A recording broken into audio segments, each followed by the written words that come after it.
Welcome to CSN the Network Podcast. This is your host, Kayvon Cutler, with my amazing co-hosts, Dree Nazario and Malik Hampton. How are y'all doing this evening? I'm good, man. A little tired here. How's everybody doing? Y'all know me, blessed and highly favored. Good day to pod. Great day to be here, in spite of the circumstances. How you feeling, brother? Man, likewise, blessed and highly favored. Definitely doing better now that I'm talking to you two. It's rivalry week for my Bama boys. You already know who we playing, how we coming. We play LSU this week, so my energy, you know what I mean? It's on 1,000 right now. It's a big game for us. So I'm excited, man. I'm ready to pod. Boom. Niners and Alabama both had buys last weekend, so it was a stress-free weekend for me this past weekend. But I'm looking forward to the games upcoming, man. So I'm ready. I'm ready to pod. Let's hop right into it, gang. Cool, cool, cool. This is gonna serve as our annual mid-season review for the NFL. With that being said, at the point of the NFL season, at this point of the NFL season, what are some of the top storylines that interest you? Yeah, real quickly, some of the top storylines that still interest me is Russell Wilson starting for the Steelers. I think that's a team that's growing, that's continuing to get better. So that's a storyline that, has kind of stuck out to me. Devontae Adams, of course, being reunited with Aaron Rodgers, being traded there to the New York Jets from the Las Vegas Raiders. That's another big storyline for me. Another big storyline that, people may not publicize too much is what the Lions are doing right now. I know I spoke about this last week, but normally, and Malika tell y'all, normally when you have, a hiccup as they did in reference to losing in the NFC Championship, that next year you don't always look as good or you don't always show that you are primed to, return to that position, where you all were the year before. And the Lions, man, they look good. They look like, definitely one of the top teams in the league. May even be the top team in the NFC at the moment. So that's a storyline that's definitely been sticking out to me. And then, um, another storyline that I think has been interesting is Josh Allen. You know what he's been able to do with the Bills, with the lack of weapons that you may say he has to his disposal. I think he's having an MVP caliber year, and he's leading the Bills to once again being in the lead for that division. It's looking like they're going to win that division again. So those are some of the top storylines that I've gravitated towards so far this year. What about you, Leek? What are some of the top storylines that you've kind of been observing or clinging to in the NFL this year?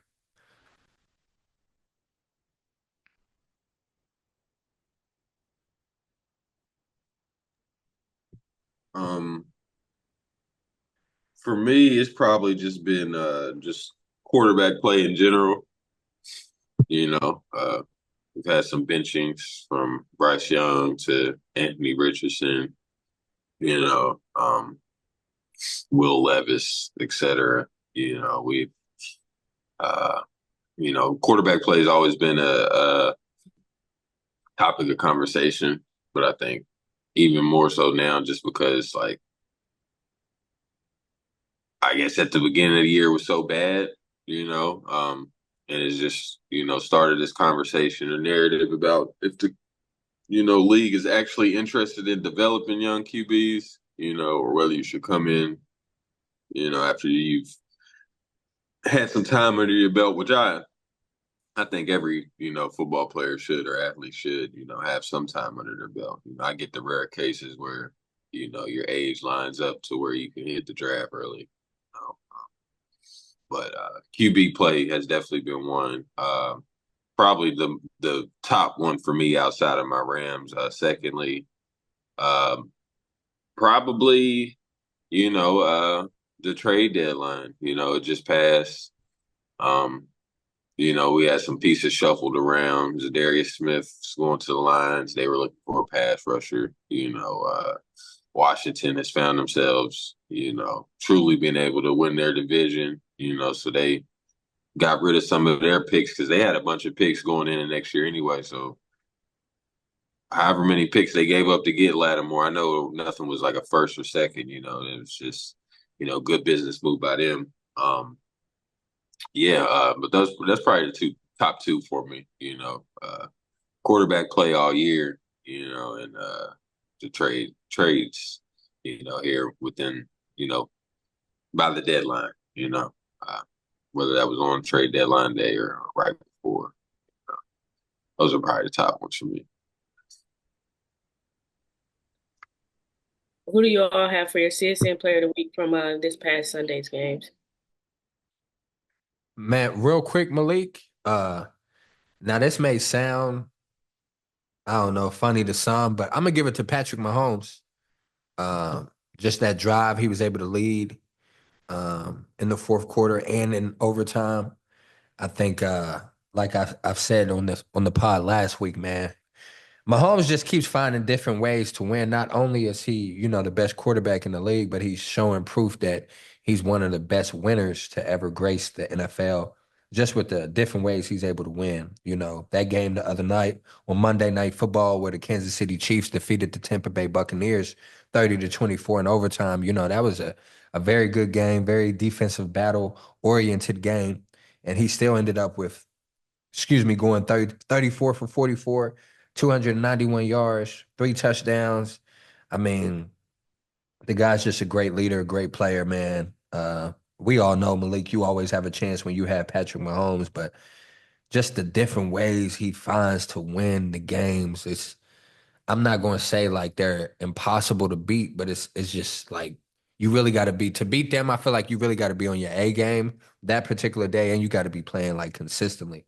You got to be consistent on third down. You got to win. You got to win the turnover battle. It's just so many things that have to go right to beat that team, in my opinion. With how they're looking right now, especially with the emergence of DeAndre Hopkins, Malik. I mean, they connected twice the other night. I mean, that's a tough team, man. So I'm gonna give it to Patrick Mahomes for my CSN Player of the Week from my end. Who you got, bro? Lamar Jackson, uh, 16 for 19, 280, 3 touchdowns. That gets you a perfect passer rating in the NFL. Um, and he is now tied with Big Ben Roethlisberger's, for such games, number of games as far as perfect passer ratings. Only him and Big Ben has 4, so he Wow. passed some. He's tied with Tom Brady and a couple other people, at the last time he did it. So yeah, I'm giving it to Lamar Jackson, man. He's playing on a different level right now. I think truly running away with the MVP. It's not bad for a running QB, huh, Malik? Not at all.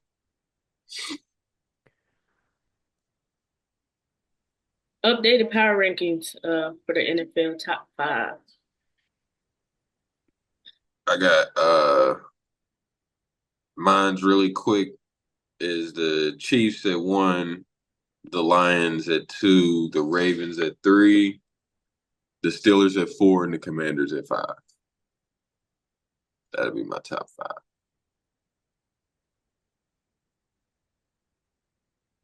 You said the Chiefs, the Lions, the Ravens, the Steelers, and who else? The Commanders. The Commanders. I respect it. Hmm.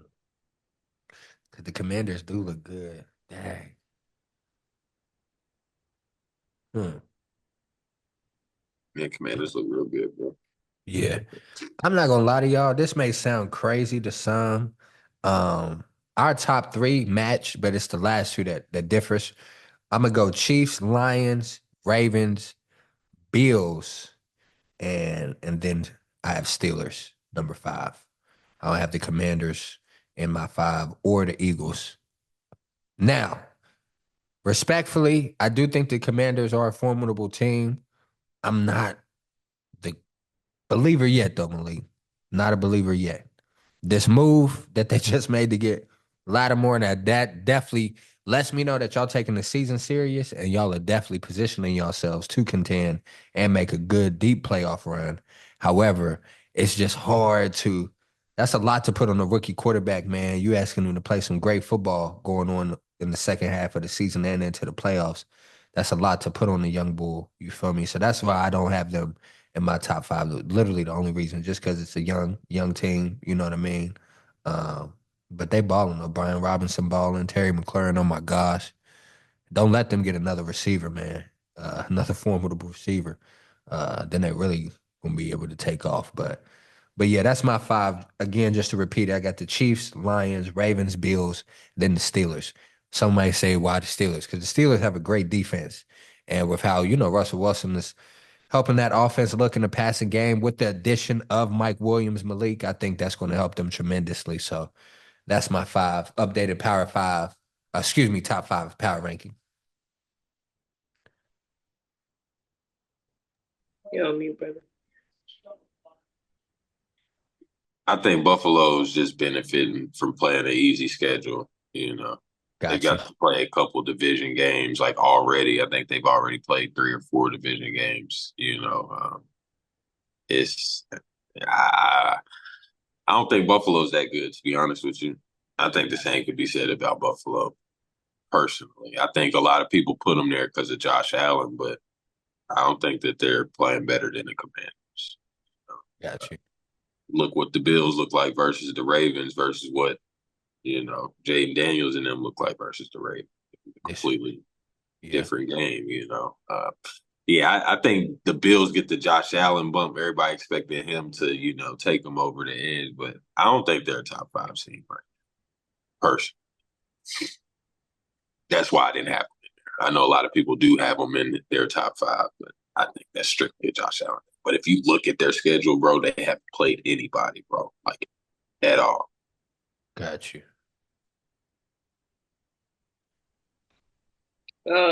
With that being said, what teams or team do you expect to make a push in the second half of the season? The Uh, Rams, yeah, I'm not gonna lie. I have about 3 teams, 3 to 4 teams that I feel like this second half of the season, uh, maybe even five that you need to look out for. Rams being one of them at 5. I would say the Cardinals. I would say the Chargers is a team to look out for. Who else, Lee? Who else is getting healthy? Um,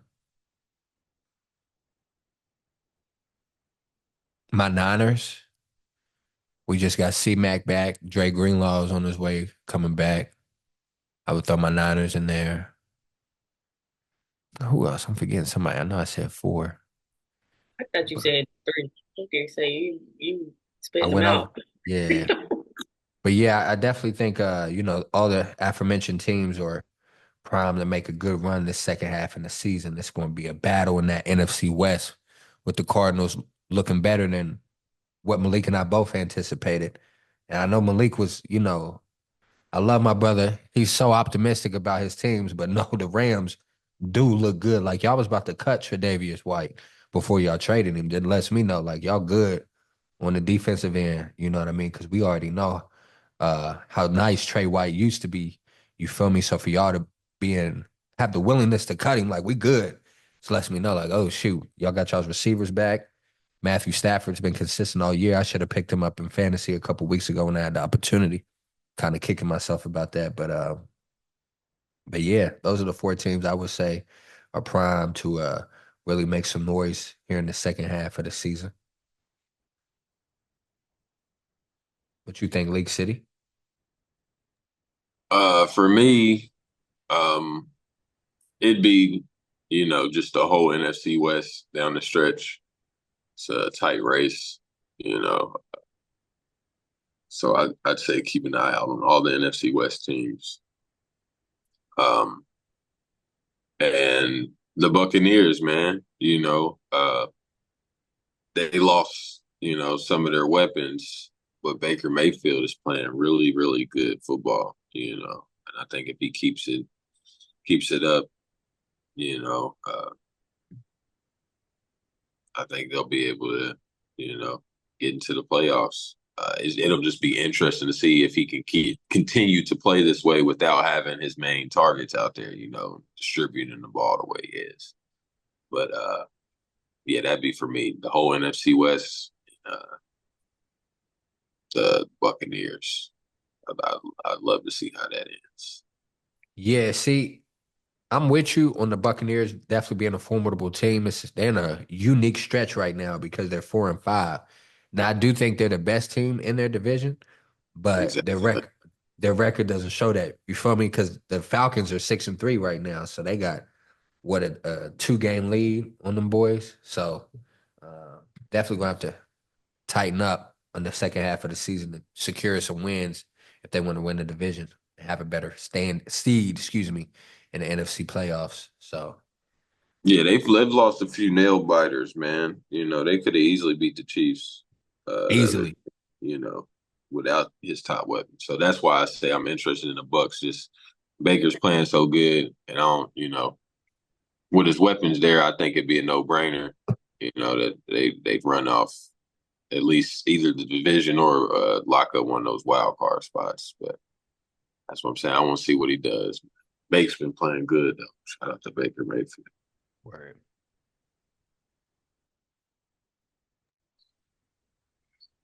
Who are your top three MVP candidates?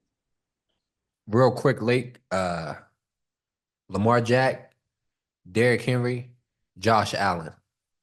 For what I stated earlier, just because he's having a lot of success. Prior to him having Amari Cooper, he was having a lot of success putting up good numbers without having the proper weaponry, in my opinion. You know what I'm saying? Yeah, I like his tight end, but his receivers are young. Keon Coleman, before they got Amari Cooper, that was their wide receiver one. So, but yeah, I definitely think if Lamar wasn't going as crazy as he is, because y'all got to think, Derrick Henry got over 1,000 rushing yards in 9 games. Like he hooping, you feel me? So that's definitely amazing duo in that backfield in regards to L. Jack and Derrick Henry. So those are my top three though. Josh Allen, third, Derrick Henry second, Lamar Jack first. Who you got though, brother? For me, I'd go Lamar, Derrick Henry, and Jared Goff. See, his game logs isn't like I'm with you, but his game logs isn't like super consistent where he putting up crazy numbers like a Lamar to where I would have him up there. You know what I'm saying? Like, cause he threw for under 200 this past week. You know what I'm saying? So it just depends on the week, man. I guess with their game plan. But the Lions look good, cause like he look good, the Lions look good. So yeah, I respect that top three for sure. What player or team has impressed you the most at this point of the season? Man, for me, it's the Lions. I'm not gonna lie to you. I'm not a big believer in their defense, Malik. I think ultimately that's going to come back to bite them, especially with them losing to Aiden Hutchinson. I know they just got Zadarius Smith, but I don't think he's as good as Aiden Hutchinson, respectfully. Even though that's a veteran in the league, he's been a good player in the league for years. Um, you know, I know Brian Branch, my Bama boy. He's been balling at an incredible rate. He's definitely looking like an all-pro safety. Definitely gonna make Pro Bowl. But I still think they got holes in their in their secondary, Malik. So I think that's gonna come back to bite them. But regardless of the fact, I think that's one of the most impressive teams I've seen. For the Ravens to start out 0-2 and look how good they look right now. Those are the two teams I would say that have impressed me. And I'm not gonna lie, not to steal from Malik, but Baker Mayfield, you've impressed me. Out of all the players in the league, I kind of expect Lamar to do what he's doing. Mahomes, Derrick Henry, Saquon, Justin Jefferson. I expect those names to do what they're doing. What you doing right now without having your top two receivers is remarkable. And I want to highlight that on our podcast. And, it definitely he's a great comeback story for those that, were real highly regarded coming out of college. They didn't have success early on, kind of fell off, moved around in the league and was able to bounce back. That's a great comeback story to our listeners, to our kids out there, man. Never give up. It's all about the right opportunity. the right situation where somebody believes in you, and look what can happen. He done messed around Malik and find himself, a home for the long term. So it's a great comeback story for sure. Um, for me, it's probably the Commanders. Um, the Commanders and the Cardinals probably are the top two impressive teams for me. Commanders just having a rookie quarterback, people was kind of writing them off to be third or fourth in the division, and here they are sitting at number one. So they've been really impressive. Jaden Daniels been really impressive. Just how he just mature and poised he's been playing that quarterback position, and then the Cardinals because in previous years the Cardinals would have collapsed a few games by now, even with having the little division lead that they had, to start off this first half of the season. They would have been dropped something, but they keep squeaking out wins some way, somehow, keeping themselves in the race. They've beaten, both of our teams. So I think I'm impressed by them two the most, just because I'm so used to the Cardinals slipping up regardless, but seems like they're trying to do something different over there. So I'm giving it to those two teams. Who would y'all deem as a team that is best positioned to challenge the Chiefs in the AFC? The Ravens. Yeah, it's the Ravens for me, probably. They got the offensive firepower to do it, I think. Yeah. This is the year, Malik, especially with them getting Deontay Johnson.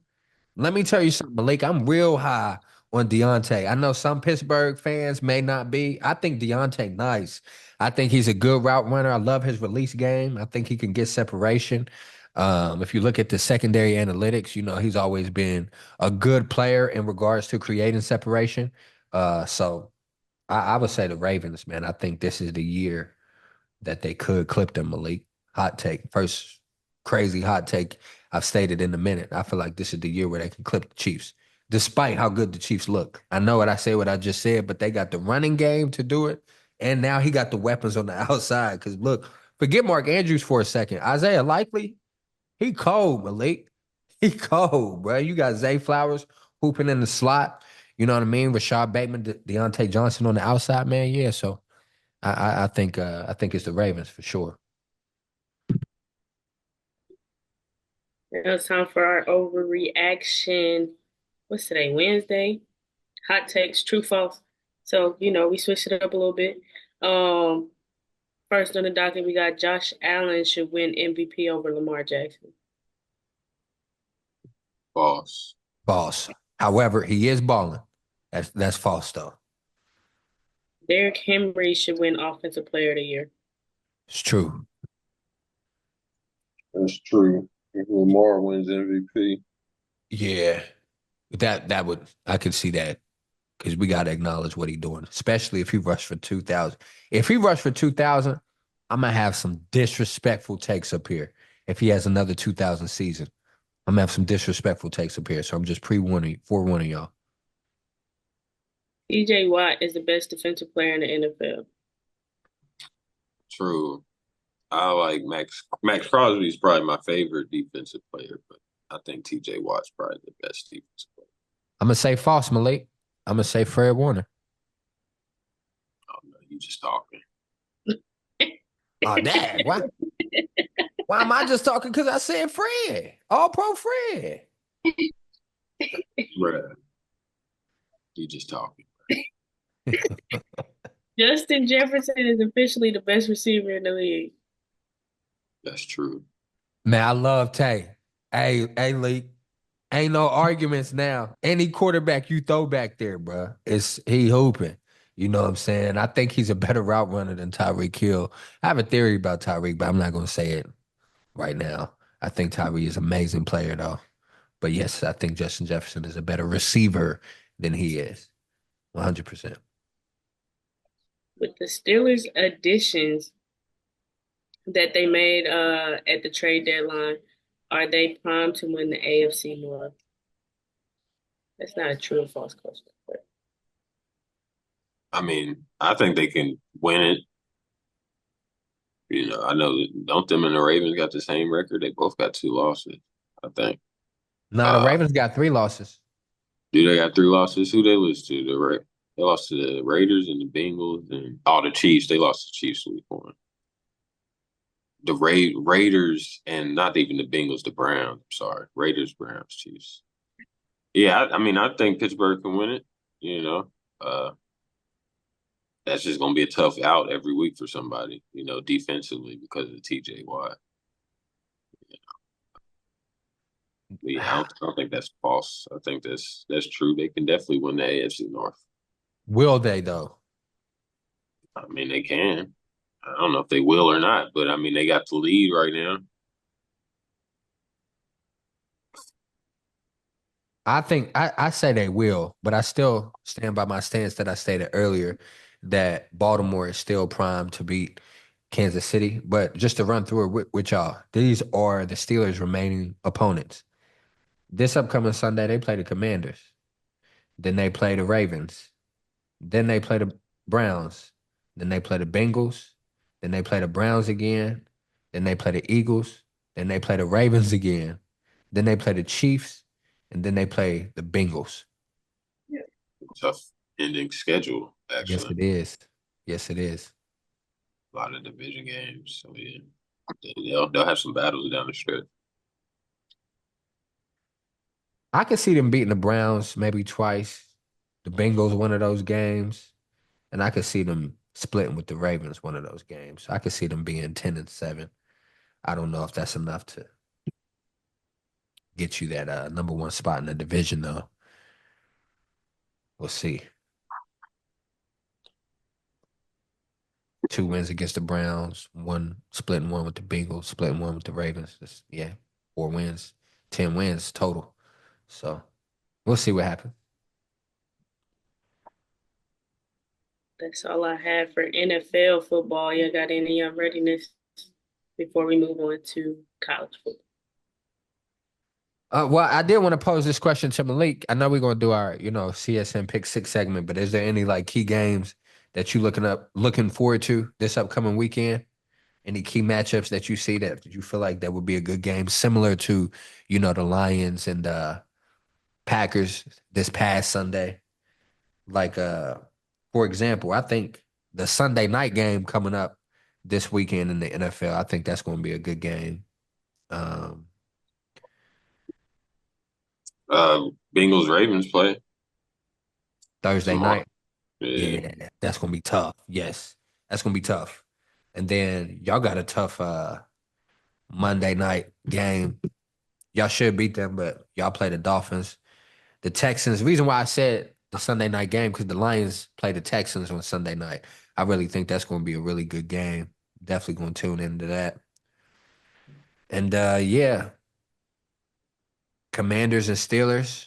I know we just spoke on, the Steelers' upcoming opponents, but I think that's going to be a good game, and I think this going to be a good test for my Niners as we go to Tampa Bay to play Baker and them boys.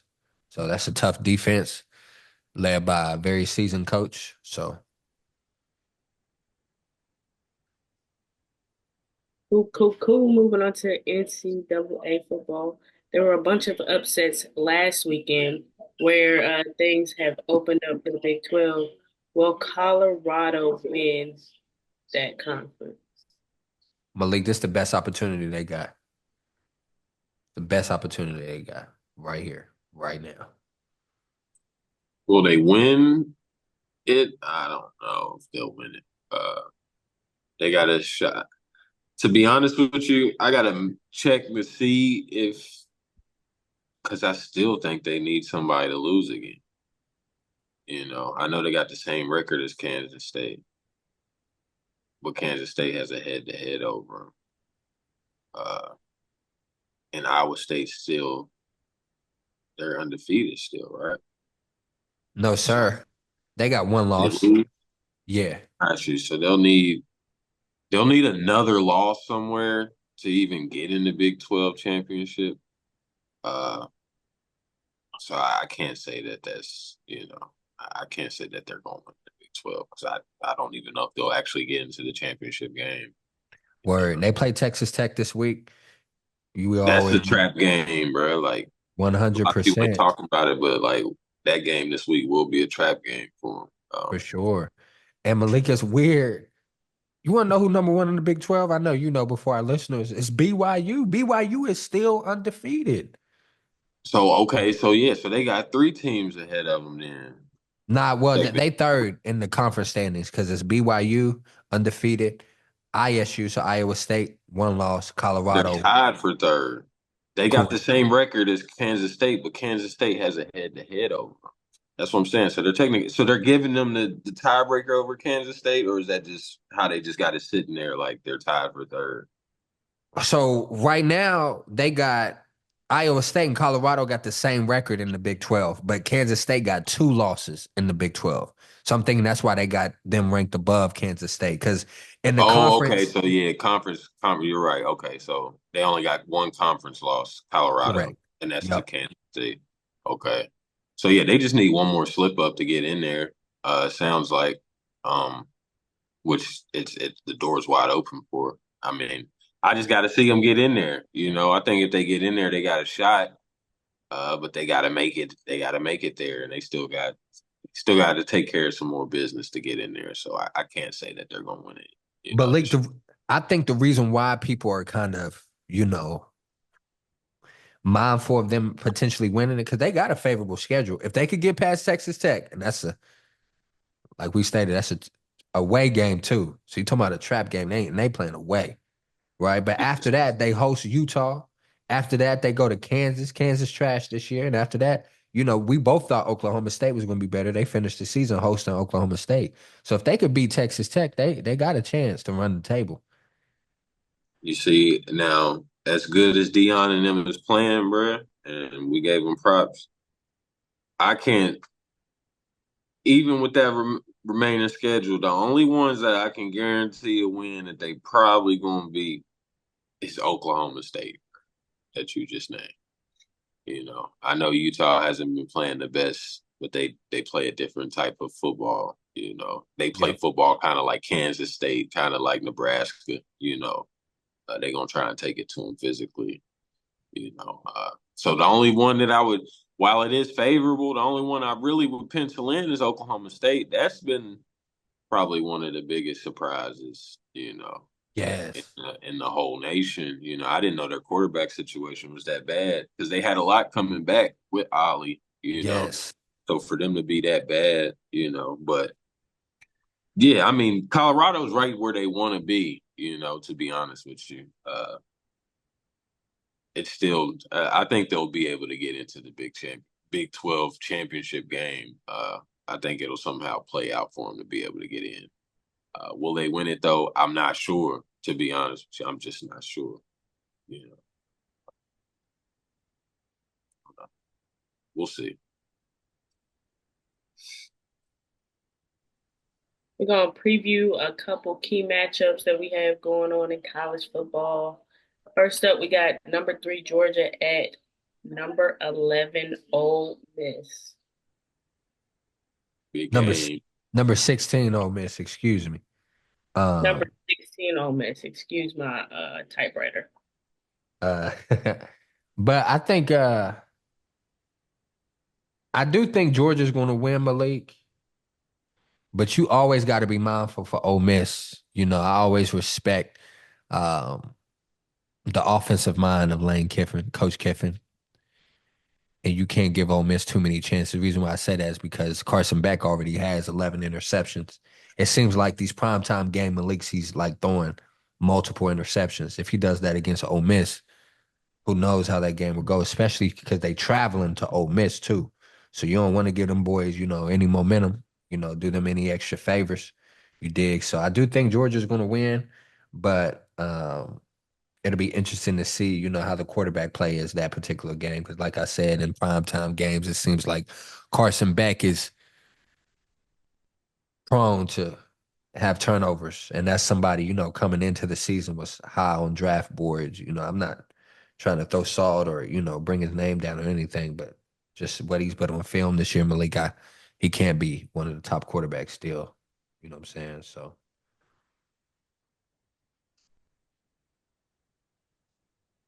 Me personally, I think Ole Miss has a great chance to clip Georgia right now. Uh, it all depends on um, it really all depends on Carson Beck, to be honest with you. I think if he can keep the turnovers down and Georgia shows up to play, Kirby normally has them ready to go in big games. You know, uh, I think they'll be able to pull off that win. But I can I wouldn't be surprised if Ole Miss beats them this weekend. It's Kirby lined keeps up for working them. the boys out. Yeah, he'd be having them ready to go. Have it. So I mean, that's what you got to worry about, just how ready Georgia's going to be. Which Kirby going to have them ready. So and Ole Miss not shoot themselves in the foot early, like Texas did. But I think Ole Miss can definitely win the game. Just Georgia's injuries, the way Carson Beck is playing, them not necessarily running the ball the greatest. I think it's prime for them to get upset on the road down in Oxford, for sure. We got Michigan at number 8, Indiana. Indiana.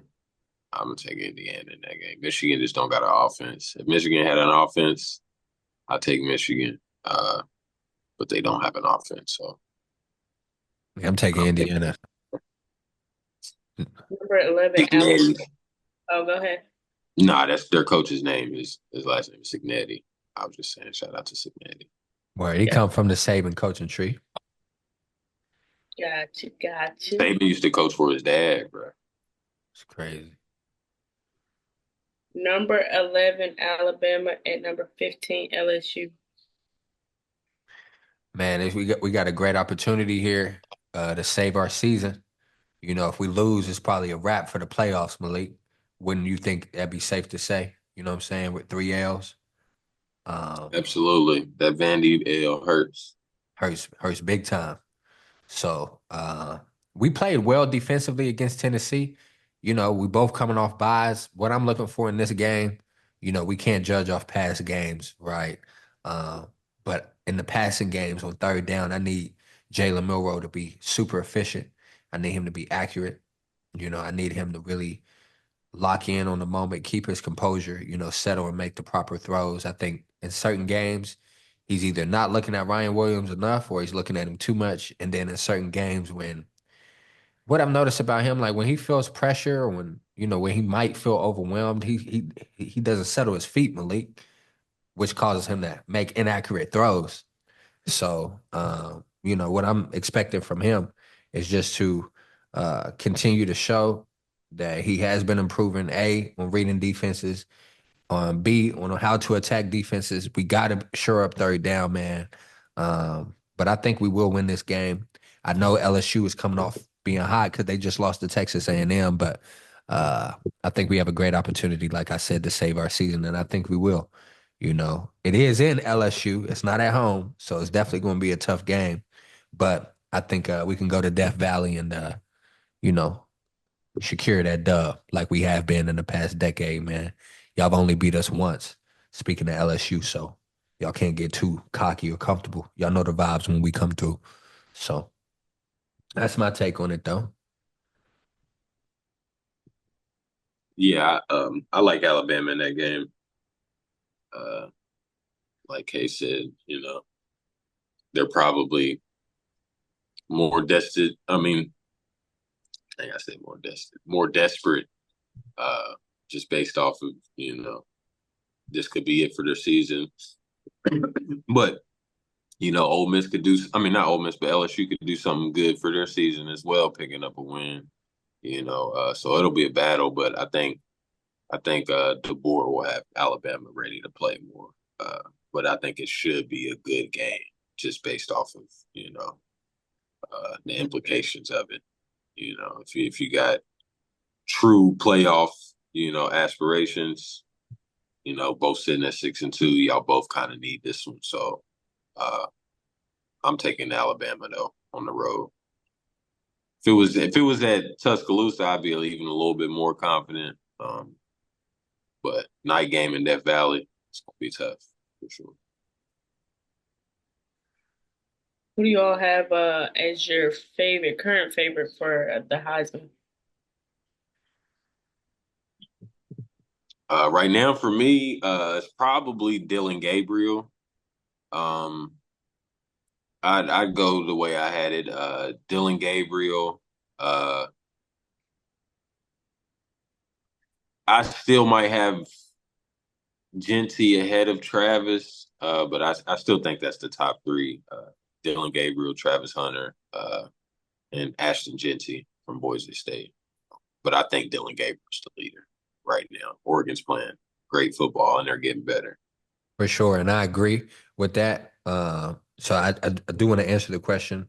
First and foremost, I do think the favorite is Dylan Gabriel, but I'd love to see Travis Hunter win it or Ashton Genty. Personally, I just think it's just a better story. You know what I mean? Especially if Travis Hunter gets it playing both ways. That would in return mean that they won the Big 12. They had a great year as a team. So we'll see if everything shakes out for him. But yeah. Ooh, now it's time for our CSN pick six. Leap, give me three. K, give me three. What you got? For me, it's going to be painful, uh, but smart pick would be to pick against my Gators this weekend. Um, we play Texas at Texas. The spread is -21. I think they should be able to cover that. Us losing our backup quarterback, we out there playing with a walk on from Yale. I don't think we'll get the same performances out of my Gators this weekend coming forward. So I take Texas -21 versus Florida. Uh, I got Bama -3 versus LSU, and then in the NFL, I got the Niners -6.5 versus the Buccaneers. I know the Buccaneers just played the Chiefs well, but the Niners are going to want to start playing, better football as well. With like Kay said, they got some people coming back from injury. C-Mac is on deck to come back. So yeah, those are my three. And my three, first and foremost, I got Miami at Georgia Tech. Um, it just made me think he should be in the Heisman conversation too, Malik. I know what you said a couple weeks ago, but bro been balling in reference to Cam. But I got Miami at Georgia Tech. I'm taking Miami at -11. And then we have the Vikings traveling to Jacksonville to play the Jaguars. I'm gonna take the Vikings in that game at -4. And then we have the Eagles traveling to Dallas to play the Cowboys. The Cowboys will be without Dak Prescott. So I'm taking the Eagles at -7 against Dallas. So those are my three for our CSN Pick Six segment. I do gotta give Cam Ward a little bit more love though, because I told you I don't think Miami's a good team, but the reason they winning is definitely because of him for For sure. sure, yeah. So Cool, cool. Appreciate that, fellas. Just want to mention a college basketball started this week. And we we have got a ton. Kansas. We got Kansas in 2 days, man. Yeah, we had a ton of good tournaments and some good games coming up. So we'll mention those more next week. We won't dive into it thus far, but we're excited. My favorite time of the year is the start of basketball season. These guys have been talking football for the last 6, 7 weeks. So yeah, I'm excited to get ready to chime in on some college basketball talk. But really quickly, uh, for both of you all, are there any observations that you made from the UNC game? I know they just played this past Monday that you would like to mention. Yeah, we played Elon late, and the game was way too close for my comfort. I'm gonna tell you this though. I didn't know, and I meant to call you before the game because I meant to ask you who did you think was going to start. I'm glad he started Seth Trimble though. You know what I mean? I like that that trio of Elliot Cadeau at the one, RJ at the two, and Seth Trimble at the three. He's a great two-way player, great defender. I thought Ian, and so for our listeners, we have a five-star freshman, one of the top freshman in the nation, man. Ian Jackson, New York kid, can ball. You know, coming out, I thought he was going to be a starter, like surefire Malik. But in the game the other day, he wasn't really trying to shoot like at all. He wasn't confident in the shot, and that's kind of why we kind of got into a tight game in which we did because RJ was out the game and he was in those minutes. And in those minutes, that's when Elon made a run and came back in the game. But to answer Dree's question in regards to observations, I think our guard play, I'm not the biggest, I don't have the biggest comfort in just fully committing to our guard play. Do I think we have the guards? Absolutely. But we play outside in. Excuse me, inside out. So what I mean by that is in years past, we always have, whether he's from Charlotte or VA or somewhere in North Carolina, we always find Drizzy, some big man that's formidable that can at least get you 15 and 10. I don't see that right now, Malik. I don't see somebody that can consistently, lock in on the offensive boards that we had in Baycott. I mean, I know that wasn't going to be the same, and same on the defensive boards, right? I just think that we don't really have that presence down low like we have had, excuse me, in years past. And Baycott, I'm not trying to be funny, but somebody being there for 5 years, that's a half a decade. That's something that you grow accustomed to that oh no, I'm gonna have him next year. Like, no, push comes to shove. Like if we off, he gonna get all the rebounds for us and he gonna, get some buckets. So that was my biggest observation was just our post play. We definitely got to improve there. And we got a big test coming up Friday against Kansas, where they can shut me up and correct me, but those were some of my observations was we are deep and we got great guards, but it's not as complimentary when it comes to our front court. So, we need better play from our front court. But those were my observations. What you got, brother? Um, for me, it's kind of similar. Um, we have these years at Carolina where some years we are actually perimeter, centric. It's happened before. Um, it'll just be random off years. But some of those teams normally make a fairly decent run because the tournament is so guard driven. You know, guards can take you all the way. I tell people this all the way. I mean, all the time. Like, guard play is what wins you the games in the tourney. If you take a look at history, so I'm real excited about our guard play. Just more so than anything, my biggest observation is just making sure we can consistently hit the three ball. I like Elliott this year. Even Seth, has gotten confidence in his jumper enough to take him. So I would like some consistency in the front court. However that shows up, I don't know what the rotation will end up being like. We're just starting. So I would like to see some consistency show up from somebody in the front court, whether that's, Withers or, Washington, anybody, to step up and just be consistent, which I think we'll find some common ground there eventually, but this won't be a inside out team by any means, and it happens, sometimes. But that just means we got to shoot it well. So if the guards can shoot it, I'm completely confident in our abilities this year. But I do Lake, want to see somebody step up in the front court. I know you see Elliot Cadeau being willing to shoot the other night too, bro. That's gonna open up the floor for him. That's what I said. I said him and Seth, taking threes, shooting it. I like Cadeau, and I think Me he too. did. I think he upped his game based off of what I've seen. Them playing Memphis in the exhibition and other things. But yeah, I like Cadeau a lot. That's why I said I think our guard play is gonna be fine. We just got to be able to to shoot it well because we probably won't dominate, every game like we normally do as far as boards and stuff goes. We'll probably have to push the tempo. So we'll see. We'll see for sure. Kansas is a good matchup Friday. I'm anxious to see what we look like. Yeah, me too. That's gonna be a great test. Hey, real quick, Dre, before you go, not to cut you off, of course, Malik, we got a brutal first month. You know what I'm saying? They ain't do us no favors with the schedule, so we about to see what we made of real soon. That's how it is, man. That's light, man. We used to play Kentucky every year when they was having John Wall and them. That's a You know, fact. Y'all good? Okay, cool.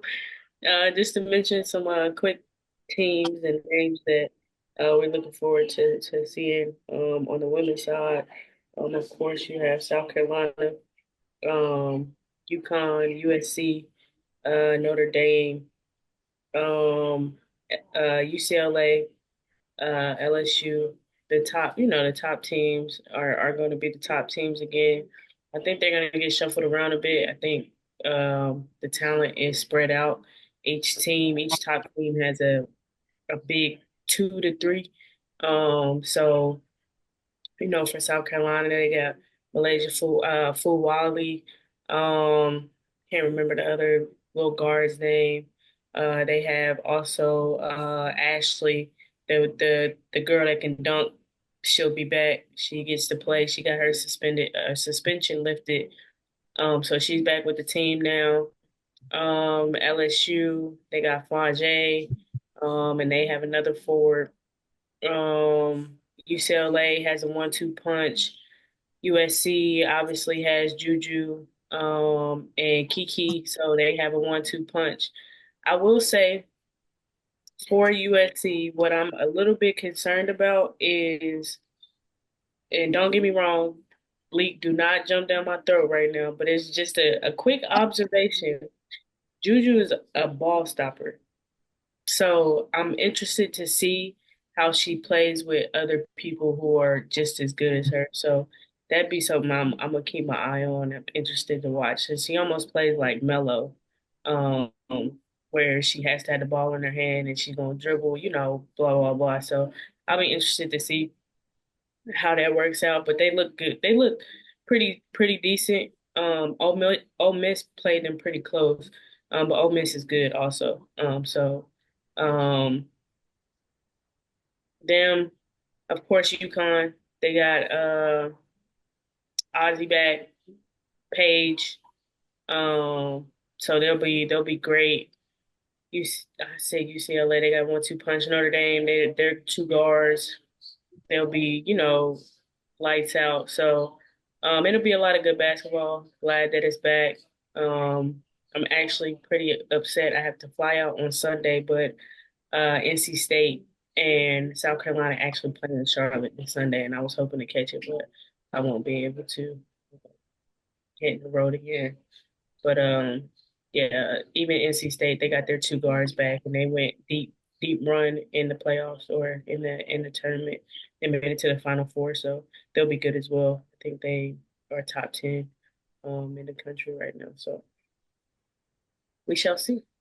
More to come. Now, elite 2 minute warning. The 2 minute warning.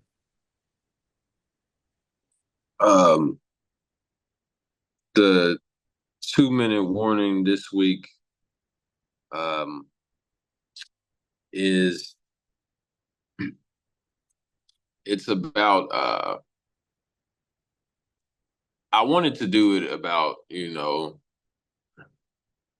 just specifically black quarterbacks in general. But I think that's, what we got going on right now in the country. I just wanted to dim it down. I was watching the facility the other day, and they were talking about, if Lamar Jackson was out of excuses, and I guess the topic of this is just how how the narratives get pushed differently for different quarterbacks, specifically, black quarterbacks, while they, might shoot the other one some bail. It was a Josh Allen topic, a show before that, but then they come and then they ask, is Lamar out of excuses because he has Deontay Johnson now? And what I'd like to say is you don't have to play the game one certain way, to be considered a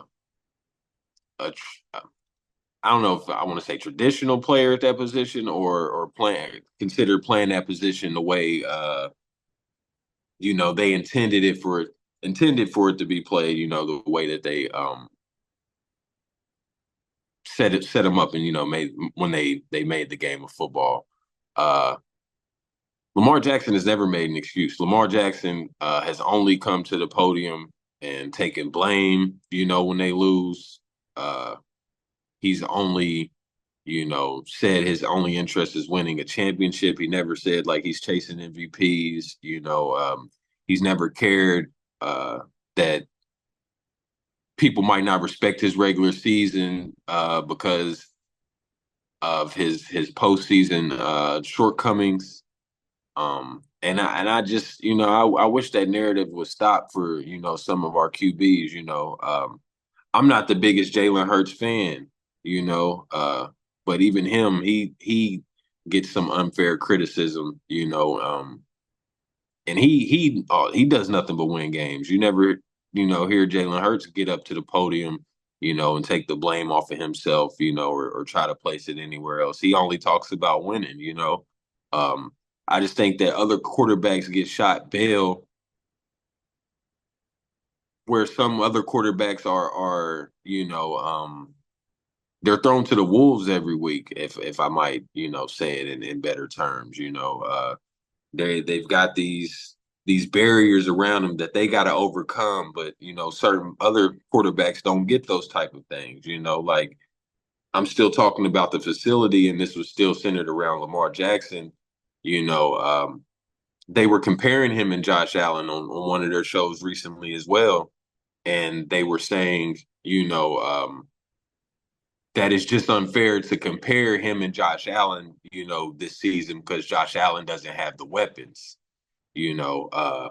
But that's never been the case for Lamar, like only thing people want to talk about is Lamar not winning in the playoffs, but not understanding what he has to work with and what it took for him to even get to that place, you know what I'm saying, based off of what he had to work with, and like I said, I wanted this to be a conversation more about, you know, uh, the small racial tension that we have, or undertones that we have when it comes to quarterback play.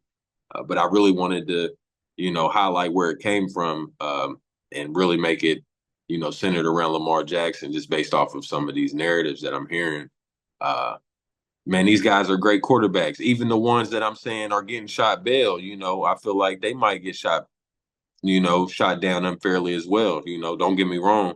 Joe Burrow's having one of his best seasons yet. It's not resulting to wins, but I don't think he should get, completely crucified because we all know Joe Burrow's a good quarterback. I just think they need to dim expectations on, what they want these quarterbacks to be week in and week out. Every game isn't going to be the same. You're not going to win every game the same. You'll hear Shannon Sharp talk about that being Tom Brady, who we all consider the GOAT's greatest, attribute when it came to playing football. He knew exactly which game he had to play to win it, and I think all these quarterbacks are doing the same. And like I said, I'm keeping the focus on Lamar Jackson, you know, but I think that, just us as people, we got to stop putting so much stake into the media, and their driven topics that they want to have, because uh, you're either missing out on good ball, missing out on greatness, you know what I'm saying, or unfairly criticizing something to where you're not catching, everything, and it's based off of, strictly narratives, you know. So I would say, with Lamar Jackson, running away with his third MVP right now. It's time to put some respect on him. All these other topics. Is he a running back? Is he this? Like, we got to stop all that. The only person that's better than Lamar is Mahomes, and if you ain't a biased person, you would say he's even outplaying Mahomes by a nice margin this year. So let's stop with the narratives around the boy Lamar Jackson. He don't do it y'all's way. He's going to be himself, regardless. Judge him off of how he wins football games, and don't switch narratives, based off of what you want to talk about that week. He's a winner through and through. A lot of these guys are winners through and through. But they switch topics weekly to try to sway opinions about these guys. Based off of what's going on right now, and every game isn't going to be the same. So just we got to start putting more respect on Lamar Jackson. Like, he's looking like the best overall player. Like, and that's saying something. So forget what you think he should be. Forget who you think he should be compared to, who he's not better than. You know what I'm saying? Just give him his full blown respect, and start giving all the quarterbacks their full blown respect. The ones that are actually playing good, because it's been some abysmal play. But I had to, bro.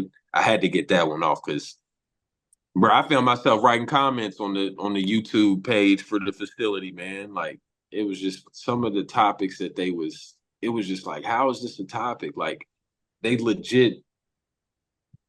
It would be like hypocritical, bro. Like, one day they'd talk about something, then the very next day it's like they forgot about what they said yesterday. Yeah, yeah, yeah, yeah. I know Let's just exactly what you're start this saying. new conversation. It's like, yo, you just said this yesterday. You know what I'm Right. saying? Like, I ain't like that, bro.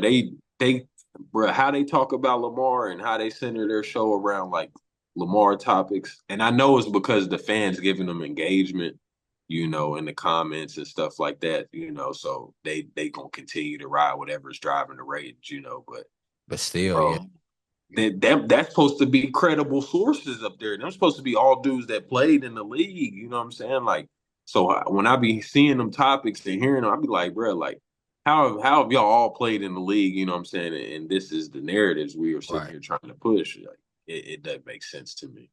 Nah. So yeah, I want more respect on Lamar Jackson. The mobile QBs.